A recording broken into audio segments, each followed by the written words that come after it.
নমস্কার দর্শক বন্ধুরা, দীক্ষা হেলথ টিপসে আপনাদের স্বাগত। আজকে আমরা আলোচনা করব অস্টিওপোরোসিস, মানে যাকে চলতি ভাষায় আমরা বলে থাকি হাড় ক্ষয়।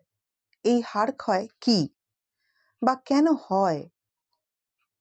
বয়স বাড়ার সঙ্গে সঙ্গে এই হাড় ক্ষয় প্রবণতা কেন বেড়ে যায়?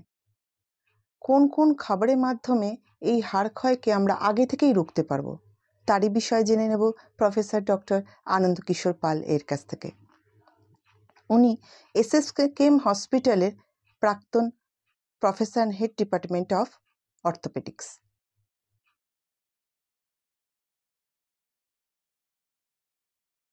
নমস্কার, আমি প্রফেসর আনন্দ কিশোর পাল। আমি former professor and head department of orthopaedics, IPGME আর এসএসকেএম হসপিটাল। আজ আপনার সামনে এসেছি একটা বিশেষ সমস্যা নিয়ে। সমাজের বিভিন্ন মানুষ, আপনারা জানেন যে আমরা চলতি কথায় বলি হাড় ক্ষয়ে যাওয়া। হাড় ক্ষয়ে যাওয়া মানে জিনিসটা কি? এই হাড় ক্ষয়ে যাওয়াটা আমরা ডাক্তারি পরিভাষায় বলি অস্টিওপোরোসিস। অস্টিও কথাটার মানে হচ্ছে হাড়, পোরোসিস কথাটা পোরাস কথাটা থেকে এসছে। পোরাস মানে হচ্ছে ছিদ্র। তা হাড়ের মধ্যে যদি অনেকগুলি ছিদ্র হয়ে যায় তখন যে সমস্যাটি দেখা দেয় তাকে বলা হয় অস্টিওপোরোসিস, যেটাকে আমরা চলতি ভাষায় বলি হাড় ক্ষয়ে যাওয়া। অনেকে কথা শুনছেন যে ডাক্তারবাবু বলেছে আমার হাড় ক্ষয়ে গেছে এবং তার জন্য বিভিন্ন রকম সমস্যা। তাহলে এটা প্রথম আমরা জেনে নেব যে এই হাড় ক্ষয়ে যাওয়াটা কাদের হয়।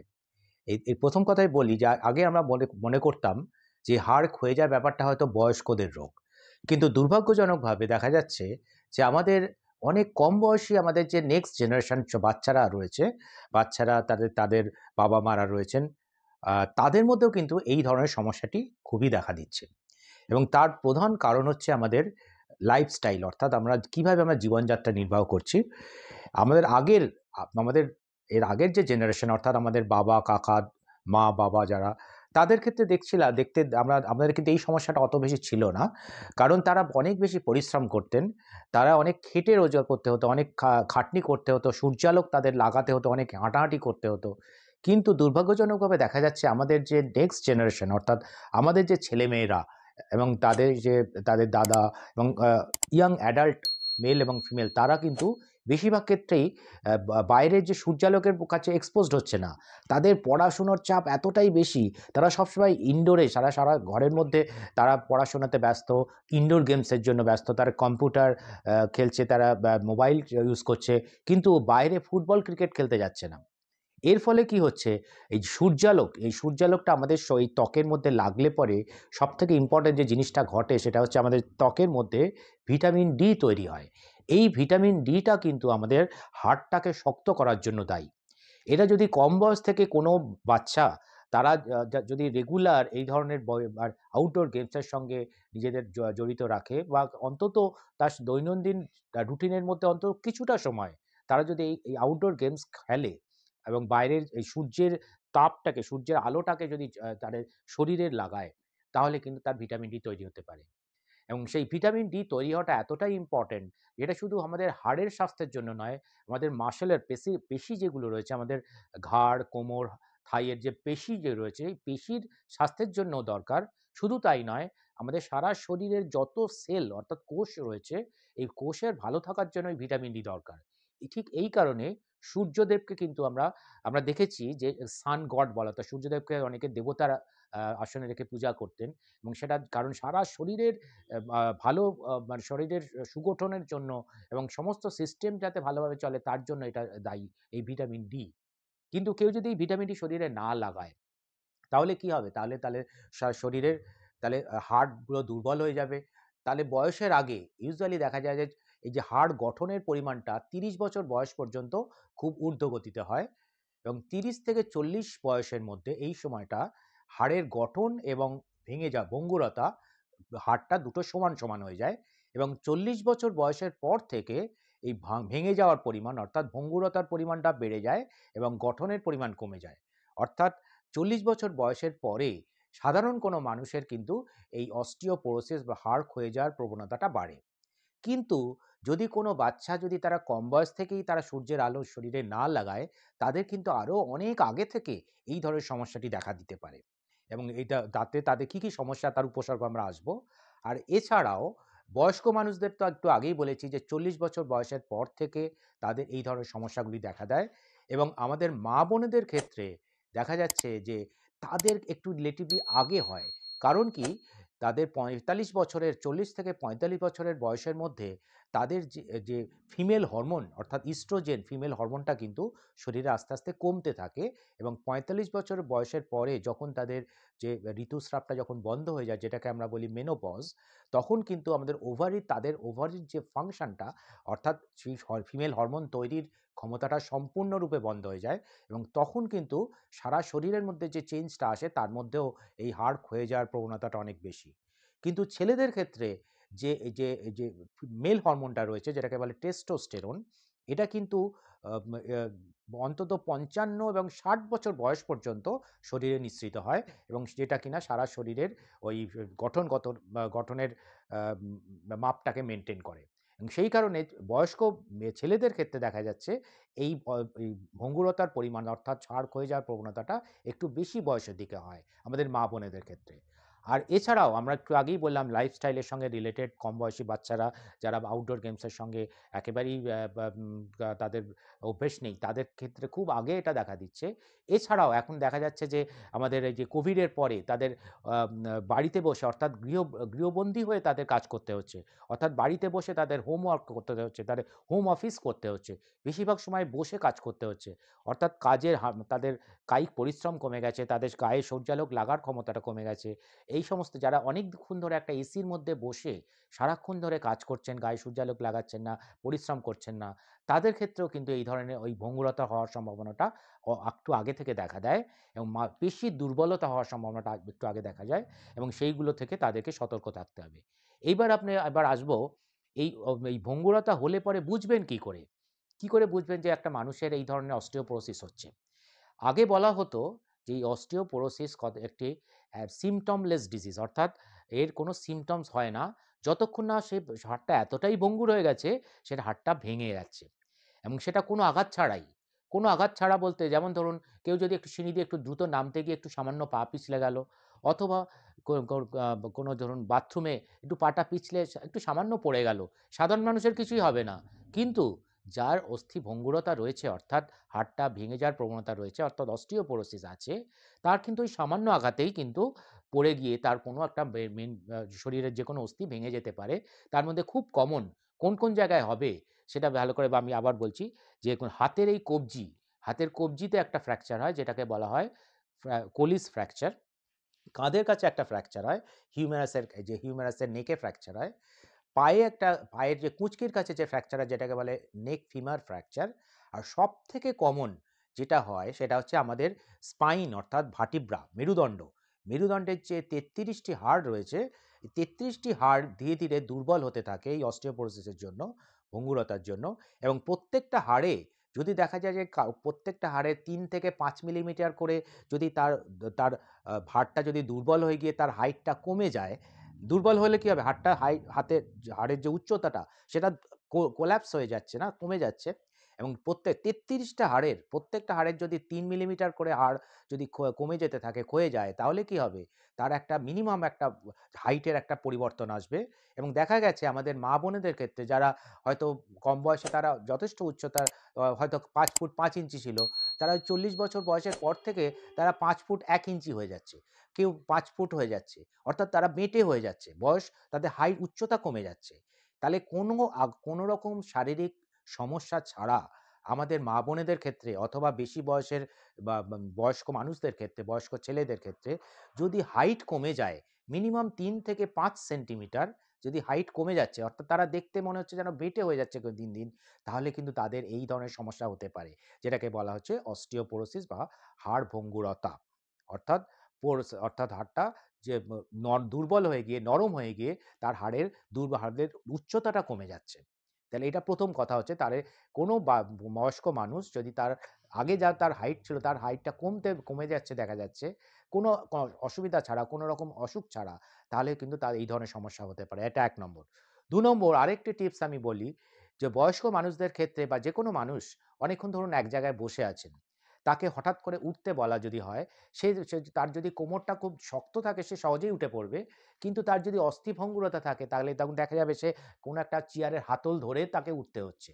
অর্থাৎ তার কোমরের পেশিটা দুর্বল হয়ে গেছে এবং এইটা কিন্তু এটাকে বলা হয় গেট আপ টেস্ট। অর্থাৎ একটা মানুষ যদি ১০ মিনিট কোনো জায়গায় বসে থাকে, তাকে যদি হঠাৎ উঠতে বলা হয়, সে যদি ওঠার সময় তার হাত ব্যবহার করে তবে সে উঠতে পারছে, হাতে কোনো রকম ভর দিয়ে উঠছে বা কিছু ধরে উঠছে, তার মানে তার কোমরটা দুর্বল হয়ে গেছে। যেকোনো আমরা চলতি কথায় বলি তার কোমরের জোর কতটা আছে। এই কোমরের জোর কথাটা কেন কোথা থেকে এলো? এটা কিন্তু এই অস্থিভঙ্গুরতা থেকে এসছে, অর্থাৎ অস্টিওপোরোসিস থেকে এসছে। অর্থাৎ তার কোমরের জোর যদি কমে গিয়ে থাকে, সে সহজে উঠতে পারবে না। তাকে হাতের সাহায্য নিয়ে উঠতে হবে এবং এটাকে বলে গেট আপ টেস্ট। এই সামান্য যেকোনো গেট আপ টেস্ট আপনারা যে কেউ কাউকে দিয়ে আপনারা নিজেরা টেস্ট করে দেখতে পারেন। বয়স্ক মানুষদের ক্ষেত্রে, বিশেষ করে যারা মা-বোনেদের ক্ষেত্রে, যাদের ৪০ থেকে ৫০ বছর বা তাদের বেশি বয়স, তাদেরকে আপনি কিছুক্ষণ একটা জায়গায় বসিয়ে রাখুন, মিনিমাম ১০ মিনিট। তারপরে তাকে উঠে দাঁড়াতে বলুন। সে যদি সহজেই উঠে দাঁড়াতে পারে, তাহলে তার ওই সমস্যাটা নেই। কিন্তু সে উঠে দাঁড়ানোর সময় যদি হাতের ব্যবহার করে, হাত বা কোনো কিছু একটা ধরে সাপোর্ট নিয়ে যদি উঠে দাঁড়ায়, তাহলে তার কিন্তু এই ধরনের সমস্যা হতে পারে। আরো একটি টিপস বলে দিই, বয়স যত বাড়তে থাকে তখন দেখবেন অনেকের দাঁতের মধ্যে খাবার ঢুকে যায়। অনেকে দেখবেন অ্যাডভার্টাইজমেন্ট দেয় যে, "কালকে রাতে কি খেয়েছেন সেটা প্রতিবেশীকে জানানোর কি দরকার?" এটা কিন্তু একটা যেকোনো একটা বিজ্ঞাপনের কথা। কিন্তু এটা থেকে একটা ভীষণ মারাত্মক একটা বার্তা কিন্তু একটা জনসাধারণ পেতে পারে যে, বয়স যত বাড়তে থাকে, যত অস্থিভঙ্গুরতা বাড়ে, অর্থাৎ হাড়ের যেই অস্টিওপোরোসিস যার হচ্ছে, তার দুটো দাঁতের মধ্যে যে স্পেসটা, অর্থাৎ দাঁতের মধ্যে জায়গাটা একটু বেড়ে গেছে, দাঁতটা একটু আলগা হয়ে গেছে। তখন খাবার খেতে গেলে বয়স্ক মানুষদের দেখবেন যে দাঁতের মধ্যে কাঠি দিয়ে তাতে খোঁচাতে হয় বা সুতো দিয়ে কিছু বার করতে হয়। কেন বার করতে হচ্ছেন? দুটো দাঁতের মধ্যে যে গর্ত হচ্ছে, এই গর্তটা বেড়ে গেছে দুর্বলতার জন্য। ওখানে মাংস বা কিছু ঢুকে গেছে এবং এই ধরনের সমস্যা যদি হতে থাকে, তাহলে বুঝতে হবে তার কিন্তু অস্থিভঙ্গুরতা হচ্ছে। এবং তাহলে ১ম কথা আপনারা বলতে পারেন, তাহলে আমরা বুঝবো কি করে? আমরা কি করব? যদি এই ধরনের সমস্যা যদি আমরা আশঙ্কা করি তাহলে কি করব? হ্যাঁ, নিশ্চয়ই। এবার যদি আপনারা মনে করেন যে আপনার এরকম সমস্যা হচ্ছে, তাহলে পরে আপনার ১ম কথা আমাদের করতে হবে যেটা, সেটা হচ্ছে আমাদের খাবার-দাবার। কি খাবার খাবেন? খাবারের মধ্যে যে সমস্ত খাবারের মধ্যে ক্যালসিয়াম, ভিটামিন ডি যেগুলো রয়েছে সেগুলো খাওয়া দরকার। তার মধ্যে রয়েছে আমাদের যেকোনো আমাদের যে প্রাণ আ আ আমদে আমাদের যে অ্যানিমেল প্রোটিন, অর্থাৎ ডিম। কেউ যদি মাছ-মাংস ভালো নাও খেতে পারেন, ডিম যদি ঠিকমতো খান, প্রত্যেকটা ডিমের মধ্যে ভালো ক্যালসিয়াম রয়েছে এবং যাদের যে যতটা পান অন্তত ১ টা বা ২ টো করে ডিম প্রত্যেক মানুষের খাওয়া উচিত। তাতে কিন্তু যথেষ্ট ক্যালসিয়াম পাবেন। এছাড়া রয়েছে মাছ, মাংস এগুলো স্পেশালি যে সামুদ্রিক মাছ মানে পমফ্রেট রয়েছে, ভোলা রয়েছে, বিভিন্ন ধরনের যে সামুদ্রিক মাছ রয়েছে, ভোলা মাছ, যেকোনো মাছ, সামুদ্রিক মাছ বিশেষ করে ছোট মাছ যেগুলো, তার মধ্যে কিন্তু যথেষ্ট পরিমাণে ক্যালসিয়াম আছে। আপনার ক্যালসিয়াম এটা খেতে পারেন। এছাড়া হচ্ছে যারা বলবেন যে যারা ভেজিটেরিয়ান তারা কি করবেন? তাদের ক্ষেত্রে ক্যালসিয়াম রিচ ফুডের জন্য যেগুলো রয়েছে, শাকসবজি সেদ্ধ যেকোনো সবুজ শাকসবজির মধ্যে ক্যালসিয়াম রয়েছে। আর এছাড়া রয়েছে আমাদের দুগ্ধজাত জিনিস। যার মধ্যে কম বয়স হলে তারা যেকোনো দুধ খেতে পারে, পনির খেতে পারে, যা খুশি খেতে পারে, মাখন খেতে পারে। কিন্তু বয়স্ক মানুষ যারা তাদের ক্ষেত্রে তো মাখন খেতে পারবেন না। তাদের ক্ষেত্রে সবথেকে ইম্পোর্টেন্ট ২ টো জিনিস। একটা হচ্ছে ছানা, আরেকটা হচ্ছে ছানা ছাড়া আরেকটা হচ্ছে টক দই। হয়তো একদিনে দুপুরে আপনি টক দই খেলেন, বিকেলবেলা ছানা খেলেন বা অল্টারনেট করে খেতে পারেন। মিনিমাম ১০০ গ্রাম যদি দুগ্ধ জাতীয় খাদ্য প্রত্যেকদিন মানুষ খায়, তাহলে কিন্তু যথেষ্ট পরিমাণে ক্যালসিয়াম এলে পরে এই অস্থিভঙ্গুরতা থেকে সে মুক্তি পেতে পারে। আরো একটা কি ইম্পোর্টেন্ট যেটা আমরা বললাম, সূর্যের আলোক লাগাতে হবে। সেটা কোন সময়? আমাদের কাছে একটা খুব ভ্রান্ত ধারণা আছে যে সকালবেলা হাঁটতে হবে, বিকেলবেলা রোদ্দুরে হাঁটতে হবে। না, সকালবেলা বা বিকেলবেলা যেটা সমস্যা হয়, সূর্যের আলোটা দূর থেকে এসে পৃথিবীর গায়ে এসেই এভাবে বেরিয়ে চলে যায়। অর্থাৎ এই যে অ্যাঙ্গেলটা এটা হচ্ছে অনেকটা অবটিউজ অ্যাঙ্গেল, অর্থাৎ অনেকটা বড় অ্যাঙ্গেল, যাতে সেটা সূর্যের আলোর স্থায়িত্বটা পৃথিবীর মধ্যে বেশি হয় না। তাহলে কোন সময় হতে পারে? যদি ১২টা দুপুর ১২টার সময় সূর্যটা ঠিক পৃথিবীর একদম ওপরে থাকে এবং সেই সময় যে আলোটা পড়ে একদম সেটা সম্পূর্ণ অনেকক্ষণ ধরে পড়ে এবং তাতে সূর্যের আলোটা অনেকক্ষণ ধরে অ্যাবজর্পশন হয়। তাহলে ওই ১২টার আশেপাশে, অর্থাৎ আমি যেটা বলতে চাই, সকাল ১০টা থেকে বিকেল ৩টের মধ্যে কেউ যদি তার সমস্ত শরীরের ১/৫ ৫ ভাগের ১ ভাগ যদি সূর্যের আলোকে ৩০ থেকে ৪০ মিনিট, মিনিমাম ৩০ মিনিট অর্থাৎ ০.৫ ঘন্টা কেউ যদি সূর্যের আলোয় যদি এক্সপোজ করে, তাতে পর্যাপ্ত পরিমাণে ভিটামিন ডি তৈরি হতে পারে এবং সে এই রোগ থেকে মুক্তি পেতে পারে। তাহলে এবার বলবেন 1/5 মানে কোন জায়গাটা? হ্যাঁ, অবশ্যই মুখটাকে ঢাকবেন। মুখে কখনো আর সূর্যের আলো লাগাতে নেই। তার জন্য আপনাকে কেউ সানগ্লাস পরতে পারেন বা টুপি পরতে পারেন। 1/5 মানে হাতে লাগাতে পারেন, হাতের সামনে। আর ছেলেরা গায়ে লাগাতে পারেন, অর্থাৎ পায়ে লাগাতে পারেন, পায়ের সামনে পিছনে লাগাতে পারেন। এই জায়গাগুলোতে যদি লাগান, তাহলে কিন্তু শরীরের ৫ ভাগের ১ ভাগ শুধুমাত্র আধ ঘন্টা সকাল ১০টা থেকে বিকেল ৩টে এই সময়ের মধ্যে সূর্যার আলোক যদি কেউ লাগায়, তাহলে তার পর্যাপ্ত পরিমাণে ভিটামিন ডি তৈরি হতে পারে এবং তার হাড় এবং পেশি সুগঠিত হতে পারে। অথবা যদি সে না করে, তাহলে কিন্তু তাকে ওষুধ খেতে হবে। বলবেন যে অনেক মানুষ, তাকে তো সবসময় ঘরের মধ্যে থাকতে হচ্ছে, তাদের এইসব করা সম্ভব নয়। যদি তাদের এইসব করা সম্ভব না হয়ে থাকে, তখন তাদের বিভিন্ন তাকে সেই রোগটা হচ্ছে কিনা জানার জন্য তাকে চিকিৎসকদের কাছে যেতে হবে। তাতে অর্থোপেডিক সার্জন হতে পারে, জেনারেল ফিজিশিয়ান হতে পারে। যেকোনো ডাক্তারের কাছে গেলে পারে, তারা যদি সন্দেহ করেন যে এই ধরনের সমস্যা হচ্ছে, তখন তারা কিছু টেস্ট দেন। টেস্টের মধ্যে কিছু এক্স-রে রয়েছে, কোমরের এক্স-রে রয়েছে, রক্তের কিছু পরীক্ষা আছে। এই ধরনের পরীক্ষা-নিরীক্ষার মাধ্যমে তার রোগটা যদি ধরা পড়ে, এবং কিছু রোগ আছে যেটা কম বয়সে হয়, কম বয়সে তাদের এই ধরনের অস্থিভঙ্গুরতার জন্য দায়ী, যেমন রিউম্যাটয়েড আর্থ্রাইটিস। এটা কম বয়স থেকে হয়। থাইরয়েড প্রবলেম, থাইরয়েড যাদের হাইপোথাইরয়েডিজম আছে বা হাইপারথাইরয়েডিজম আছে, এই ধরনের সমস্যা যাদের কম বয়সে হচ্ছে, তাদের কিন্তু এই কম বয়স থেকেই অস্থিভঙ্গুরতা দেখা দেয় এবং তার জন্য তার চিকিৎসা দরকার। এই চিকিৎসা করে কিন্তু তাকে এই যদি প্রপার চিকিৎসা করে, সেখান থেকে সে মুক্তি পেতে পারে। আর এছাড়া যেটা রয়েছে, সেটা হচ্ছে যে কম বয়স, যারা বেশি বয়স, তাদের ক্ষেত্রে বলবেন তাদের তো এটা সম্ভব না। তারা কি করবে? তাদেরকে বলব আমি, সেটা হাঁটুন। তার কিছু স্পেসিফিক এক্সারসাইজ রয়েছে। এই এক্সারসাইজের জন্য ঘাড়ের ব্যায়াম আছে, কোমরের ব্যায়াম আছে, হাঁটুর ব্যায়াম আছে। প্রত্যেকটা পেশিকে তার নিজস্ব তার কাজটা যদি ঠিকমতো করানো যায়, সে সবল থাকবে এবং তাতে রক্ত চলাচল ভালো হবে এবং তাতে হাড়ও সুগঠিত হবে। সে কারণে দেখেছেন, যতই অস্থিভঙ্গুরতা কিন্তু যারা দিনমজুর, যারা সারাদিন ধরে খাটছেন, তাদের কিন্তু হয় না। কাদের হচ্ছে? যারা অ্যাফ্লুয়েন্ট সোসাইটি, অর্থাৎ যারা অনেক ধনী মানুষ, যারা তাদেরকে হাঁটাচলা করতে হয় না, তারা সবসময় গাড়িতে চলাচল করেন, তাদের হচ্ছে। অর্থাৎ বেশি বয়সী মানুষ যারা, তারা যদি এই ধরনের মিনিমাম অ্যাক্টিভিটি করেন, তাহলে কিন্তু তারা ভালো থাকবেন। কিছু যদি না করেন, তাদেরকে আমি বলি তাদের কিন্তু হাঁটুন।